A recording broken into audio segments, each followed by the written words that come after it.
Yeah, I think a lot of Latinos, of course, they feel that if you are, a person who is old in their age and cannot take care of yourself, the government will be there, will be there, right, as a society to take care of you. If you are a child, regardless of what the parents' motives or guilt or status or whatever, we are going to take care of children because they cannot take care of themselves, right? And we are Absolutely. going to honor veterans, right? And so there's a sense of as a society, we are going to take care of those who are truly dependent. But able-bodied Hmm. people, a job, economic opportunity where they can produce, right, create value for society.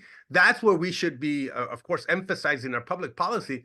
Pero como tú Hmm. dices, it just seems that especially those on the left, it's why do we have to subsidize the lives of able-bodied people? It makes no damn sense, and I think that's where the frustration comes in. Where folks know that to have a thriving society, you need people that are going to be productive, who can create value, and our public policy has to honor that. Yes, good paying jobs. That's what we want in South Texas, not more government assistance. No, we want better jobs, better opportunities. We want people not to leave South Texas for better opportunities. We want people to come to South Texas for better opportunities. That here in South Texas, you can accomplish the American dream. And that's what I dream of.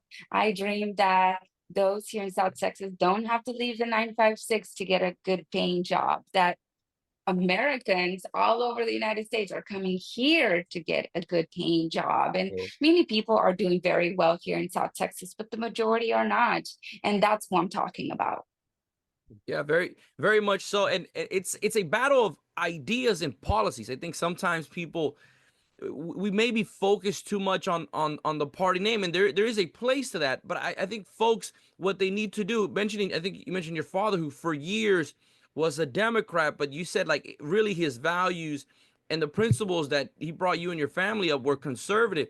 And I think we're in a moment in our society, in our country, where a lot of people, I think, are trying to put sort of that traditional, hey, my family for many years voted this way, and they're really looking at what are the ideas that people are bringing to the table, and what are the ideas that are going to impact my life. We talked about economic mobility. We talked when we talk about immigration, something that we know impacts our entire country. But in Texas and in the Rio Grande Valley,